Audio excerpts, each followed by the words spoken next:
অপচয় আর পুরে খাক ঘুনি বস্তি, সেখানে জলই নেই। আমি মানস ভট্টাচার্যের কাছে যাওয়ার আগে আমি আবার মেঘার কাছে যেতে চাই। মেঘা, একবার জিজ্ঞেস করো ওখানকার মানুষদের, লেক টাউনে যে মেসির মূর্তিটা তৈরি হয়েছে সেটা সকাল বিকেল পরিষ্কার করার জন্য দমকলের ইঞ্জিনের জল ব্যবহার হচ্ছে, আর এখানে পাইপ ফেটে ঘুনি বস্তিতে আগুন নেভানো যাচ্ছে না। মানুষজন ওখানে কি অবস্থা পাইপ ফেটে, একবার একটু দেখাও চিত্রটা।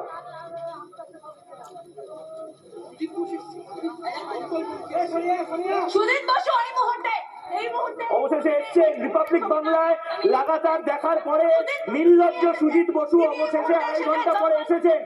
2.5 ঘন্টা পরে নির্লজ্জ সুজিত বসু এখন এসেছেন।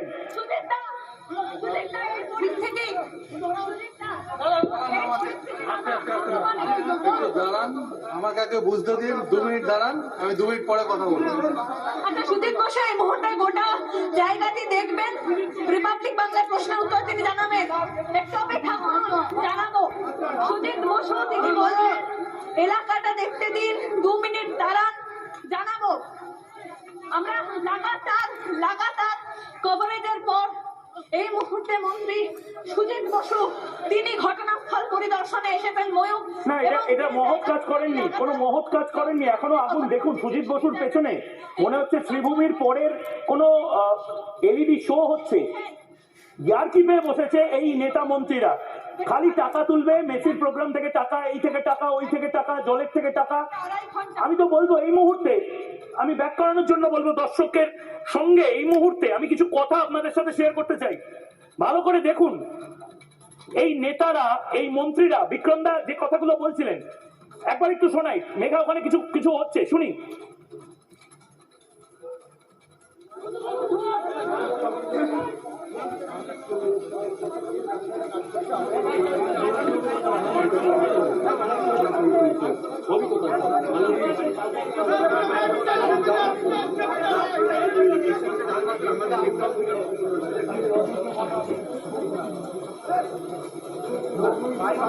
রোহিতা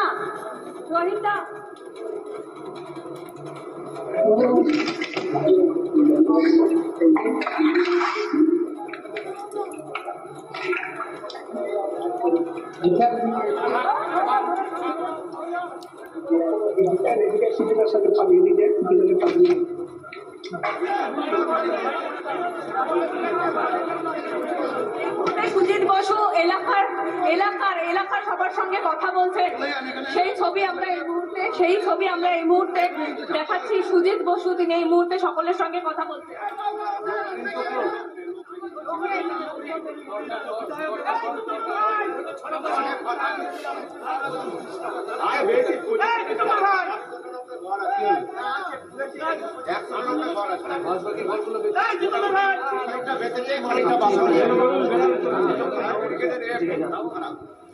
আমি খুব নির্দিষ্টভাবে এই ছবিটা আমি বলবো, আমার পাশে যে ছবিটা, আগুনের ছবিটা, সেই ছবিটা চালাতে, এবং আপনাদেরকে আমি প্রশ্ন করছি, 2.5 ঘন্টা, 6:30 আগুন লেগেছে, এখন 8:30 বাজে, প্রায় 2.5 ঘন্টা হতে চললো, আগুন এখনো নেভেনি। প্রথমে যে দমকলের গাড়ি এসেছিল, সেই দমকলের গাড়িতে কোনো জল ছিল না।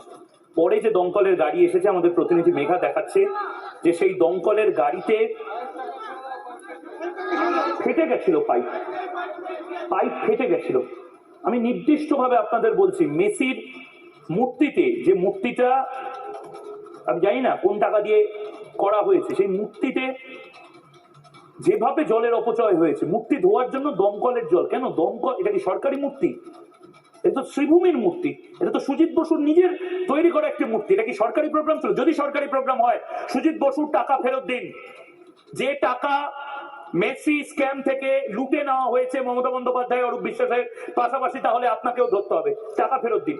আর যদি এটা এই শ্রীভূমির পুজো হয়, তাহলে এই জলের অপচয় কেন? একটা অসভ্যতা চলছে। বিক্রমদা, 20 টাকার জল 200 টাকায় বিক্রি হচ্ছে একদিকে, আর অন্যদিকে জলের অভাবে 2.5 ঘন্টা ধরে ঘুনি বস্তিতে আগুনে পুড়ে ছারখার হয়ে যাচ্ছে, আর মেসির মূর্তি ধোয়া হচ্ছে জল দিয়ে। মানে এর থেকে নির্লজ্জতা বোধহয় আমি আর অন্য কোনো রাজ্যে হয়তো দেখতে পাবো না। সুজিত বসুরা যেটা করছেন এই রাজ্যে, দেখুন, 20 টাকার বোতল 200 টাকায় বিক্রি হয়েছে, এটা কিন্তু একটা বড়সড় স্ক্যাম।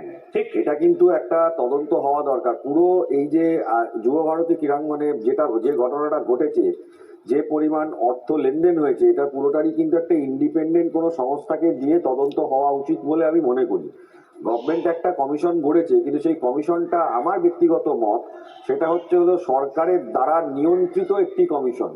কালকে হাইকোর্টে মামলা আছে, দেখা যাক হাইকোর্ট কি বলে এখানে। কিন্তু এখানে একটা ইন্ডিপেন্ডেন্ট কোনো কমিশন, যেখানে সরকারের দ্বারা নিয়ন্ত্রিত নয়। যেরকম আমরা দেখেছিলাম স্কুল সার্ভিস কমিশনে রঞ্জিত বাগ কমিটি করা হয়েছিল, সেই রঞ্জিত বাগ কমিটি কিন্তু কোনোভাবে সরকারের দ্বারা নিয়ন্ত্রিত কমিটি ছিল না। এরকম ধরনের কোনো কমিটি যেটা সরকারের দ্বারা নিয়ন্ত্রিত নয়, বা সরকার ইন্ডিপেন্ডেন্ট বলে দেখাচ্ছে পাবলিকের কাছে, কিন্তু আদতে পুরো কন্ট্রোলটা সরকারের হাতে আছে, এরকম ধরনের কোনো কমিটির বাইরে গিয়ে এটা কিন্তু তদন্ত করানো উচিত ছিল বলে আমি অন্তত মনে করি, নইলে সঠিক তথ্য কোনোভাবেই উঠে আসবে না। দ্বিতীয় কথা হলো এটার পেছনে যা আগুন লাগার ঘটনাটা, যেটা আমার দেখে লাগছে, এই মন্ত্রী যে 2 ঘন্টা পরে হলেও এসেছেন, সেটা হলো আপনারা যারা সংবাদ মাধ্যমের মানুষজন রয়েছেন বা রিপাবলিক বাংলা, এটা এমন ভাবে বললেন যে আলটিমেটলি আমার মনে হলো যে মন্ত্রী মশাইকে আসতে বাধ্য করা হলো। উনি এসেছেন, কিন্তু ঘটনাটা যেটা সব থেকে বড় দুঃখের বিষয়, সেটা হলো যে জল দেওয়ার ক্ষেত্রেও কিন্তু এই ইঞ্জিনগুলো বা পাইপ ফেটে যাচ্ছে বা জল দিতে পারছে না। এটা কিন্তু একটা সন্দেহজনক ব্যাপার। এটার কিন্তু একটা স্পেসিফিক এনকোয়ারি না হলে এটা কিন্তু বোঝা যাবে না যে এটা, এই যে যুব ভারতীর ঘটনাটা ঘটেছে, এটা দৃষ্টিটা এখান থেকে ঘোরানোর জন্য না এসআইআর এর কিছু ইয়ের জন্য।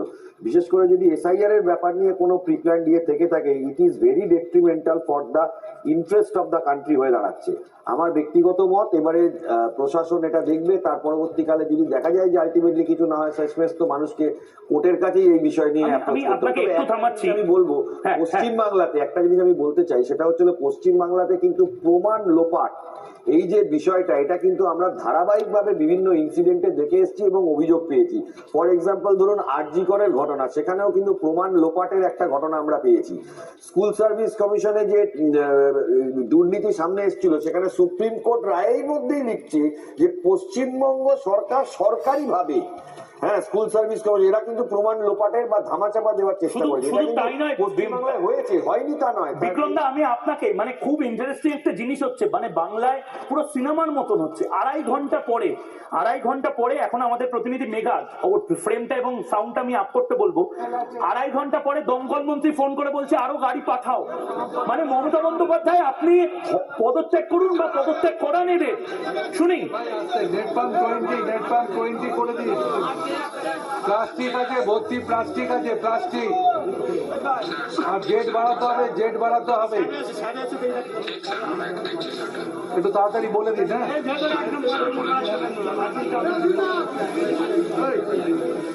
মুখে লেগে যাবে না।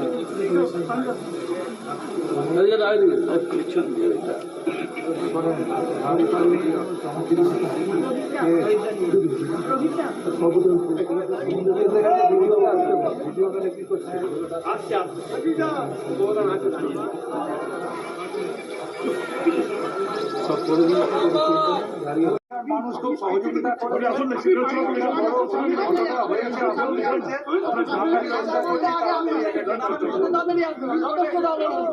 এখনো পর্যন্ত 10 থেকে 12টার মতো ইঞ্জিন এসছে।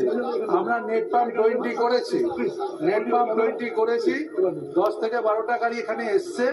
এখানকার মানুষরা খুব সহযোগিতা করেছে, আর আমাদের কাজ চলছে। ঠিক আছে, দেখুন এত দূর আসতে গেলে একটু তো সমস্যা হয়, কিন্তু স্থানীয় মানুষরা অনেক সহযোগিতা করেছে।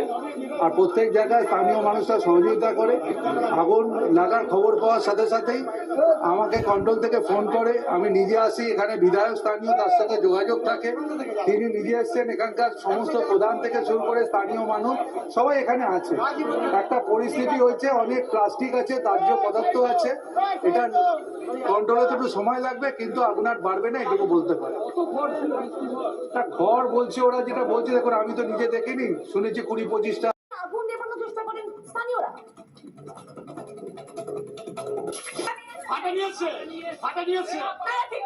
আপনারা হেল্প করছে, আমরা হেল্প করছি। দমকল কর্মী এখানে নেই। নিউ টাউনে ঘুরি বস্তিতে ভয়াবহ আগুন, পুড়ে ছাই গোটা বস্তি। শহরে এত বড় অগ্নিকাণ্ডে পড়ো হেলদোল নেই দমকল মন্ত্রী সুজিত বসুর। প্রায় 2.5 ঘন্টা পর ঘটনাস্থলে যান সুজিত বসু, বিধায়ক তাপস চ্যাটার্জি। যুব ভারতী কাণ্ডের পর আবারও সামনে এলেন সুজিত। 2.5 ঘন্টা আমি কি এখানে থাকি নাকি? 2.5 ঘন্টা আমি কোথায়? দাও দাও করে এখন আগুন জ্বলছে, আপনি বলছেন দমকলে যে আপনি বলছেন এখন গাড়ি পাঠাতে, আপনি বলছেন গাড়ি পাঠাতে, নিজে দাঁড়িয়ে নিউ টাউনে ঘুড়ির বস্তুতে বিধ্বংসী অগ্নিকাণ্ড, চোখের সামনে পড়েছে সমস্ত সম্পদ।